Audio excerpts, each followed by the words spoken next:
नमस्कार, India voice देख रहे हैं आप और मैं हूं आपके साथ शिवम दुबे। इंडिया वॉइस के खास कार्यक्रम खबर दिन भर में आप सबका स्वागत है। बुलेटिन की शुरुआत करेंगे।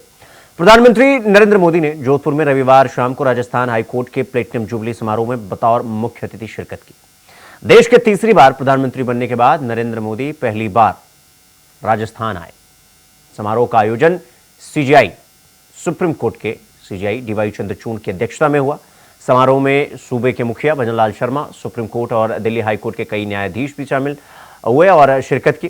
प्रधानमंत्री मोदी के जोधपुर दौरे को लेकर प्रशासन हाई अलर्ट मोड पर दिखा और सुरक्षा में 2500 जवानों को तैनात किया गया।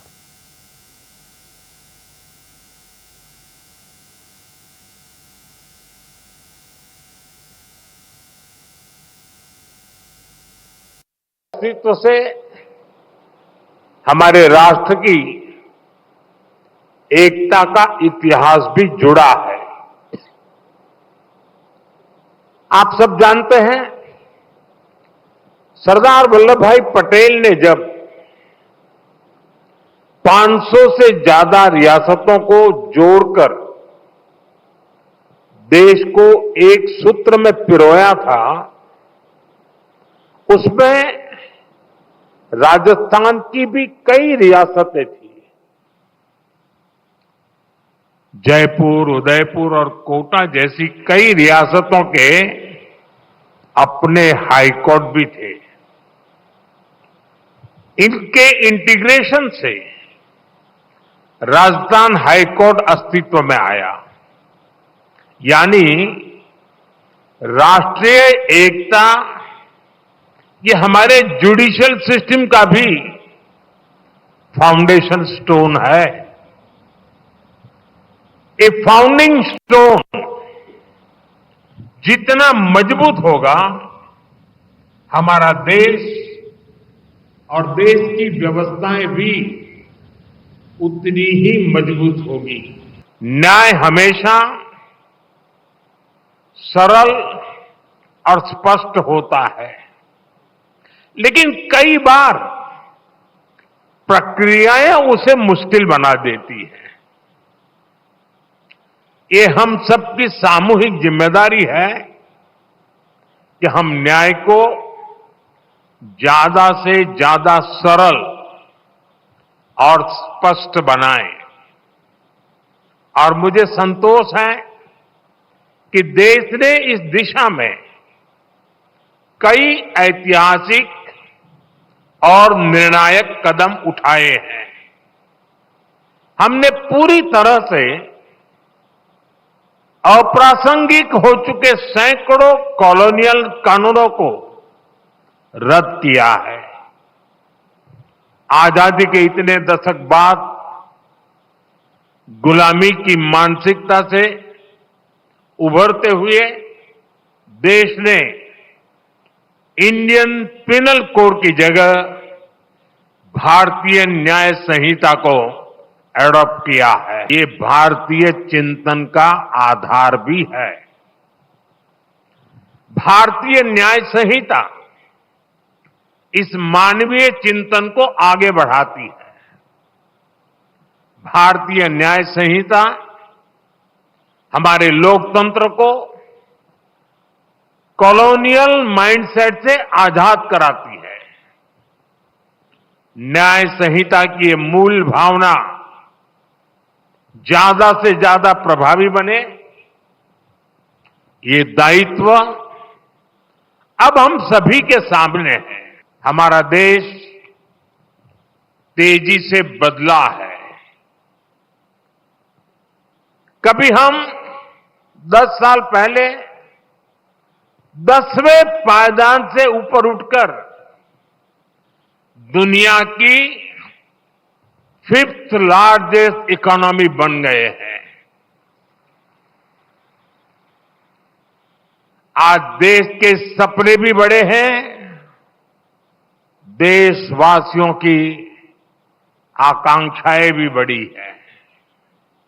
इसलिए ये जरूरी है कि हम नए भारत के हिसाब से नए इनोवेशन करें और अपनी व्यवस्थाओं को आधुनिक बनाएं। ये जस्टिस फॉर ऑल, इसके लिए भी उतना ही जरूरी है। आज के भारत में गरीब के सशक्तिकरण का ट्राइड एंड टेस्टेड फॉर्मूला बन रहा है। पिछले 10 वर्षों में इसे लेकर कई ग्लोबल एजेंसीज और संस्थाओं ने भारत की भरपूर तारीफ की है। डीबीटी से लेकर यूपीआई तक कई क्षेत्रों में भारत का काम एक ग्लोबल मॉडल बनकर उभरा है। अपने उसी अनुभव को हमें जस्टिस सिस्टम में भी इंप्लीमेंट करना है। इस दिशा में टेक्नोलॉजी और अपनी भाषा में लीगल डॉक्यूमेंट्स का एक्सेस, ये गरीब के सशक्तिकरण का सबसे प्रभावी माध्यम बनेगा। सरकार इसके लिए दिशा नाम के इनोवेटिव सॉल्यूशन को भी बढ़ावा दे रही है। हमारे लॉ स्टूडेंट्स और अन्य लीगल एक्सपर्ट्स इस अभियान में हमारी मदद कर सकते हैं। तो खबरों में आगे बढ़ेंगे। केंद्रीय गृह और सहकारिता मंत्री अमित शाह ने रविवार को छत्तीसगढ़ में सहकारिता क्षेत्र को बढ़ावा देने के लिए एक व्यापक योजना पेश की। इसके तहत एथेनॉल उत्पादन, मक्का की खेती और सहकारी समितियों के विस्तार पर ध्यान दिया जाएगा। अमित शाह ने कृषि उपज की बिक्री के लिए नेफेड और एनसीसीएफ पोर्टल पर प्राथमिक कृषि ऋण समितियों यानी PASCS के पूर्ण पंजीकरण का आह्वान किया। शाह ने जिला सहकारी केंद्रीय बैंकों में व्यापारियों और PACS और सहकारी समितियों के लिए अनिवार्य खाते का प्रस्ताव रखा। इस कॉन्फ्रेंस में जुड़े हुए सभी लोगों को आग्रह करना चाहता हूं कि इन्वेस्टिगेशन को साइंटिफिक तरीके से हम करें। टॉप टू बॉटम और बॉटम टू टॉप अप्रोच को एडॉप्ट करना पड़ेगा। एक छोटी सी दुकान पर अगर नशे की पुड़िया मिलती है तो वो देश में कहां से आई या कहां पर बनी, तब तक का पूरा नेटवर्क ध्वस्त करने के दृष्टि से हमने इन्वेस्टिगेशन करना पड़ेगा। नारकोटिक्स का केस एक कोई केस नहीं हो सकता है। पूरे तंत्र को, उसकी पूरी इसके पीछे के बैकग्राउंड को ध्वस्त करने की दिशा में हमने इन्वेस्टिगेशन को करने की आदत डालनी पड़ेगी। जिस तरह से मैंने कहा बॉटम टू टॉप अप्रोच, इसी तरह से टॉप से बॉटम तक का अप्रोच भी लेना पड़ेगा। एक बड़ी मात्रा में गांजा या चरस या ड्रग्स मिलता है, जो वो किसके माध्यम से उपयोगकर्ता तक जाना था, उसका भी इन्वेस्टिगेशन कंप्लीट करना पड़ेगा और वो इन्वेस्टिगेशन बहुत कठोर होना चाहिए। जब तक आप पूरी चेन को समाप्त नहीं करते हैं, ये पूरे नेटवर्क को ध्वस्त नहीं कर सकते हैं, इस पर हम कंट्रोल नहीं कर सकते। कुछ लोगों को जद में लेकर नारकोटिक्स के बिजनेस को कंट्रोल नहीं कर सकते, पूरे उनके नेटवर्क को ध्वस्त करने का हमारा प्रयास होना चाहिए। हमने लक्ष्य रखा है कि देश में हर राज्य में नारकोटिक कंट्रोल ब्यूरो की स्थापना की जाए और इसके माध्यम से राज्य सरकार का सहयोग कर ड्रग के दूषण को कंट्रोल करने का भारत सरकार का गृह मंत्रालय प्रयास करेगा। ड्रग के डिटेक्शन, नेटवर्क का डिस्ट्रक्शन, कल्प्रिट का डिटेंशन और एडिक्ट्स का रिहेबिलिटेशन, ये 4 सूत्र पर ही हम सफल हो सकते हैं। पीट, NDPS और संपत्ति जब्त करने के कानून के अधिकार का उपयोग करने में जो आदतन गुनहगार है, हमें कोई झिझक नहीं होनी चाहिए। और मैं मानता हूं कि इसकी जितना उपयोग बढ़ेगा, इसको रोकने में हमें बड़ी सफलता मिलेगी। देश के प्रधानमंत्री श्रीमान नरेंद्र मोदी जी ने 2047 में जब देश की आजादी की शताब्दी मनाई जाएगी, तब इस महान देश को नशे से मुक्त करने का संकल्प लिया है और धीरे धीरे ये संकल्प 130 करोड़ की आबादी का संकल्प बनता जा रहा है। और मैं मानता हूं कि नशा मुक्त भारत का संकल्प समृद्ध, सुरक्षित और वैभवशाली भारत के संकल्प के लिए बहुत महत्वपूर्ण संकल्प है। तो यहां पर रुकेंगे एक छोटे से ब्रेक के लिए। खबरों का सिलसिला जारी है, फौरन लौट रहा। तो ब्रेक के बाद एक बार फिर आप सबका स्वागत है मेरे साथ। रुक करेंगे अगली खबर की ओर। श्री कृष्ण जन्मोत्सव में शिरकत करने के लिए मुख्यमंत्री योगी आदित्यनाथ मथुरा पहुंचे। यहां उन्होंने दीप प्रज्वलित कर कृष्ण जन्मोत्सव कार्यक्रम का शुभारंभ किया। यहां पर मुख्यमंत्री ने यह कहा कि मैं आभारी हूं, हमने हेमा मालिनी जी के प्रति अपनत्व दिखाकर तीसरी बार जिताया। यह अवसर आपका आभार जताने का सबसे अच्छा अवसर है। हेमा मालिनी को जिताने का आपका जो ऋण है उसे विकास के रूप में आपको चुका सकें, इसलिए यहां आया हूं। भगवान श्री कृष्ण का 5251वां जन्म उत्सव मनाया जा रहा है। किसी भी देश के पास इतना पुराना इतिहास नहीं।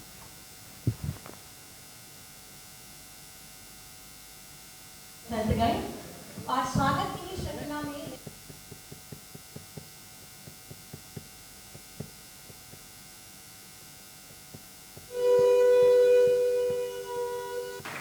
और एक साथ जयघोष करें।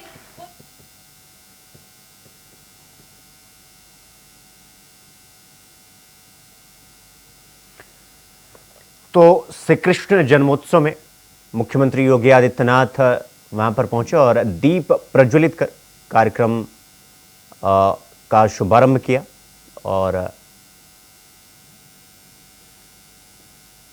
श्री कृष्ण जन्मोत्सव में मुख्यमंत्री योगी आदित्यनाथ पहुंचे और वहां पर उन्होंने क्या कुछ कहा, आइए आपको सुनवाते हैं। उससे पहले क्या था कुछ भी पता नहीं था, और इसीलिए हम कहते हैं इस धरती का और खास तौर पर भारत का एक ही धर्म है, वो सनातन धर्म है। यही भारत का राष्ट्रीय धर्म है, क्योंकि ये तो द्वापर की बात है। द्वापर के तत्काल बाद तो कलयुग आ गया। द्वापर के अंत में एक लंबे समय तक प्रभु की लीला का एहसास इस देशवासियों को प्राप्त हुआ था। उसकी कृपा दृष्टि इस देश पर पड़ी थी, सनातन धर्मावलंबियों पर पड़ी थी। पूरी दुनिया में केवल सनातन ही सनातन धर्मावलंबी थे। और वहां से यात्रा प्रारंभ होती है। कलयुग में हम इतने वर्ष आगे बढ़ चुके हैं। याद करिए, उससे पहले त्रेता रहा होगा, उससे पहले सतयुग रहा होगा। एक लंबा इतिहास, एक लंबी थाती विरासत हमारे पास, जिसको हमारे पूज्य संतों ने, इनकी विरासत ने संभाल करके रखा है। और आज भी अपने धार्मिक आयोजनों के माध्यम से, इस प्रकार के आयोजनों के माध्यम से इस विरासत के संरक्षण के लिए, कथा वार्ता के माध्यम से, भोजपत्रों के माध्यम से, पांडुलिपियों के माध्यम से, गुरु शिष्य की परंपरा के माध्यम से उसके संरक्षण का काम किया गया। और उसी विरासत का हिस्सा बनने के लिए, उसके साथ विकास की पुट जोड़ने के लिए हम लोग आज यहां पर एकत्र हुए हैं। और मैं धन्यवाद दूंगा यहां के जनप्रतिनिधियों को, ब्रज तीर्थ विकास परिषद को, और खास तौर पर यहां के माननीय विधायक और यहां के माननीय सांसद दोनों को, जिन्होंने यहां के सांस्कृतिक कार्यक्रमों के मंचन के लिए 5 जन्य प्रेक्षागृह दिया है। कितना भव्य प्रेक्षागृह हमारे मथुरा वृंदावन को प्राप्त हो गया है, कितना भव्य मिल गया है। लगभग 1000 दर्शक एक साथ यहां पर आ जाएंगे। और उसमें भी आपने देखा है यहां पे कि इसमें पहला मंचन होने जा रहा है भारत की कला जगत की एक प्रख्यात अदाकार और आपकी सांसद श्रीमती हेमा मालिनी जी। वे मंच पर आई है। मैं उनका आभारी हूं कि वह अपनी पूरी साज सज्जा के साथ ही यहां पर मंच पर आ गए। अन्यथा वो कार्यक्रमों में आती। और आप ब्रजवासी इस बात के लिए सौभाग्यशाली हैं कि उनके मंचन के लिए, उनकी फिल्मों को देखने के लिए आप पहले यहां से आगरा और पता नहीं कहां कहां जाते रहे होंगे। आज वे यहां पे फ्री में मंचन के माध्यम से कला के महत्व के बारे में आपको बता रही है, उसके प्रति समर्पण का भाव, यहां के विकास के प्रति उनका समर्पण का भाव। क्योंकि मुझे याद है जब वह पहली बार यहां से सांसद बनी, मैं भौचक था, मैं संसद में भी सांसद था तब। सबसे पहला मुद्दा हेमा जी ने उठाया था संसद में। उन्होंने कहा था, क्या यमुना मैया को शुद्ध होने का अधिकार नहीं है? तो देश की संसद में उन्होंने मुद्दा उठाया। विकास के लिए यहां के 84 कोसी परिक्रमा को बनना चाहिए। वह यहां ब्रिज क्षेत्र के भौतिक और आध्यात्मिक उन्नयन के लिए अत्यंत महत्वपूर्ण है।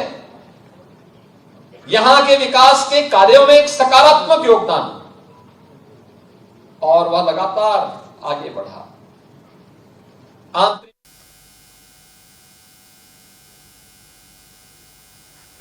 तो खबरों में आगे बढ़ेंगे। मवई ब्लॉक की ग्राम पंचायत भटमऊ नारायण में ग्राम प्रधान और अधिकारियों की मिलीभगत से जमकर भ्रष्टाचार करने का मामला एक के बाद एक उजागर होता ही जा रहा है। भिखारी समय सराय में अस्थायी गौशाला का निर्माण कार्य लगभग 1 वर्ष पहले 9 लाख रुपए की लागत से कागजों पर कराकर पैसे निकाल लिए गए। इंडिया वॉइस की टीम ने गौशाला का रियलिटी चेक किया तो मौके पर कई गोवंश दिखाई ही नहीं पड़े। केवल गौशाला के चारों तरफ जेसीबी द्वारा खुदाई करके खाई बना दी गई है। पशुओं के चारे पानी की कोई व्यवस्था देखने को नहीं मिली।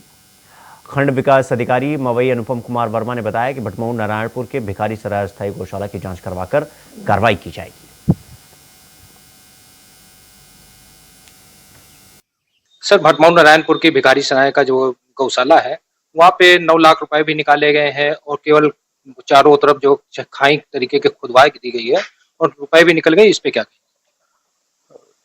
जांच किया जाएगा कि उसमें क्या है प्रकरण, कि किस चीज का पैसा है, किस चीज का एस्टिमेट था, एस्टिमेट के अनुसार ही कार्य किया हो गया होगा। एस्टिमेट के अनुसार नहीं किया गया तो कार्रवाई की जाएगी। सर, पैसे जो बहुत पहले निकाला गया उससे नहीं मतलब है, जब निकाला गया है वो तो कार्य अगर हुआ है तो मौके पर होगा। वहीं आगरा के थाना सदर क्षेत्र के शहीद नगर इलाके में अगर कोई रात के समय जाना चाहता है तो उस समय भारी मुश्किलों का सामना करना पड़ता है, भारी जाम का सामना करना पड़ता है। दरअसल शहीद नगर तिराहे के भगत सिंह चौराहे की तरफ जाने वाली सड़क पर कई मांसाहारी रेस्टोरेंट संचालित होते हैं और इन रेस्टोरेंट पर पार्किंग की व्यवस्था बिल्कुल नहीं होती, जिसके कारण रेस्टोरेंट संचालक सड़क पर वहां खड़े करवाते हैं और सड़क पर वाहनों का जमघट लग जाता है, जिससे सड़क से गुजर रहे वाहनों को जाम में फंसकर भारी समस्या का सामना करना पड़ता है।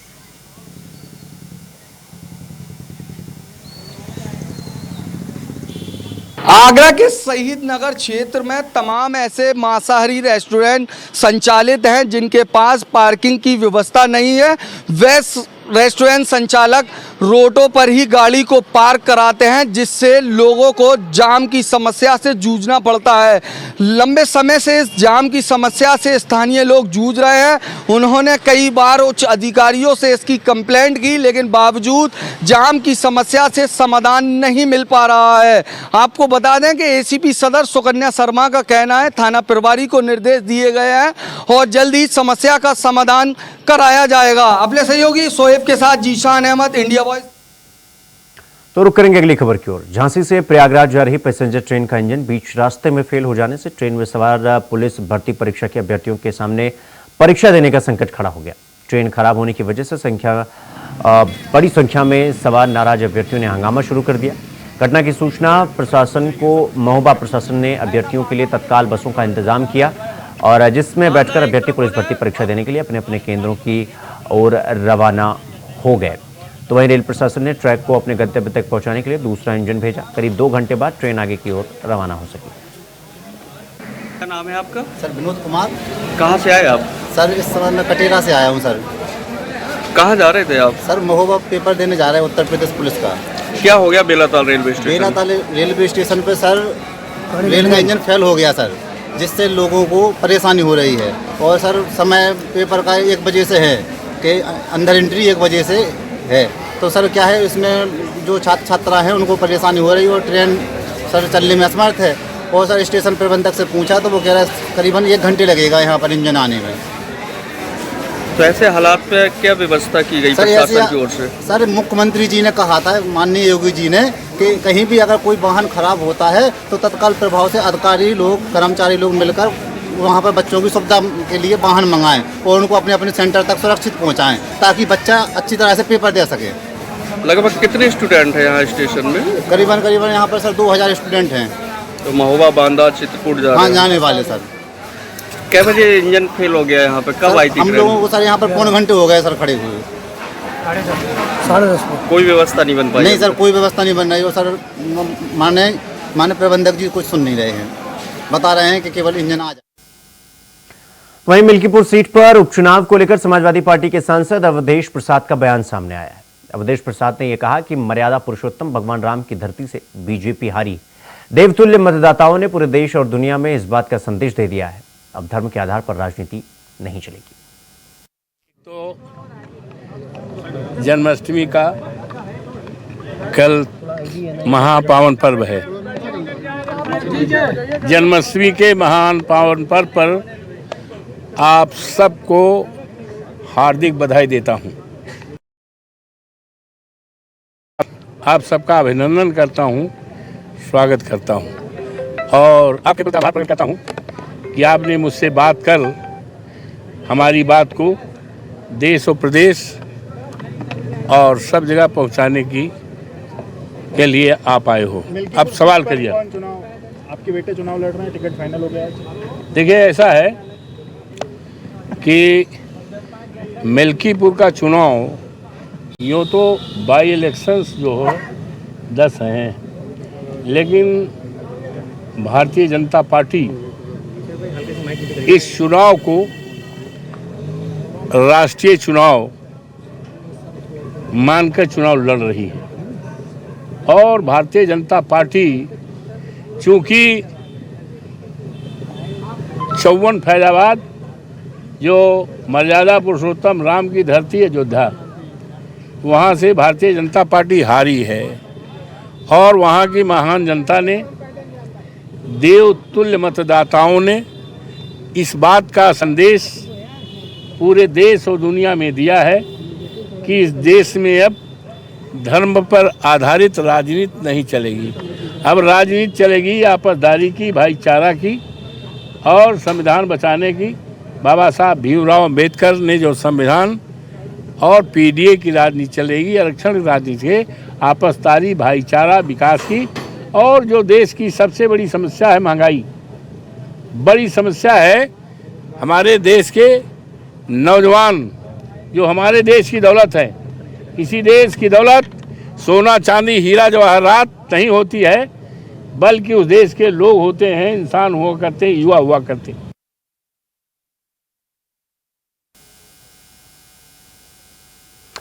तो पूरे हिंदुस्तान की तरह जम्मू कश्मीर में भी जन्माष्टमी को लेकर तैयारियां जोर शोर पर हैं। जम्मू के स्कूलों में भी बच्चों ने तैयारी में अपनी कमर कस ली है और जन्माष्टमी के दिन एक बड़ा धमाका ये बच्चे करने जा रहे हैं। इंडिया वॉइस की टीम जब स्कूल के बच्चों से बात की तब बच्चों ने क्या कुछ कहा, ये आपको सुनवाते हैं। जम्मू कश्मीर में जन्माष्टमी के दिन का इंतजार किया जा रहा है और सब लोगों को जन्माष्टमी की बहुत सारी शुभकामनाएं और साथ ही साथ तैयारियां जो है वो शुरू हो चुकी हैं। ये मेरे साथ बच्चे दे सकते हैं, ये स्कूल के बच्चे हैं और तैयारियां इनकी जो है वो शुरू हो चुकी हैं। बात करेंगे इनसे। क्या नाम है आपका? मेरा नाम वंशु चिरगाल है। कितनी खुशी हो रही है कि जन्माष्टमी को लेकर तैयारी चल रही है? बहुत खुशी हो रही है कि जन्माष्टमी को लेकर हमारे स्कूल में तैयारियां चल रही हैं अभी से ही, बहुत खुशी हो रही है। इंतजार है, जन्माष्टमी का इंतजार होगा? हाँ जी, इंतजार है जन्माष्टमी का। हम जन्माष्टमी पर एक बहुत अच्छा धमाल मचाएंगे, हम अच्छा डांस करेंगे और आपको हमारी तरफ से हार्दिक शुभकामनाएं। कितनी खुशी है? बहुत खुशी है हमें। हर साल खुशी होती है? Yes sir. पतंगे उड़ाते हो? Yes sir. पतंगे उड़ाते हो? हाँ जी। तो ये देख सकते हैं आपकी ये बच्चे जो है वो पूरी तैयारियां जो है इनकी हो चुकी है जन्माष्टमी के दिन को लेकर और हमारा भी प्रयास था कि आपको बताने का किस तरीके से जन्माष्टमी को लेकर जो है वो तैयारियां शुरू हो चुकी हैं। वीडियो जर्नलिस्ट राहुल के साथ Shubham Bogle, India voice, Jammu Kashmir. तो खबर दिन भर में फिलहाल अभी के लिए बस इतना ही। देश और दुनिया की तमाम खबरों को देखने के लिए देखते रहिए न्यूज़। नमस्कार।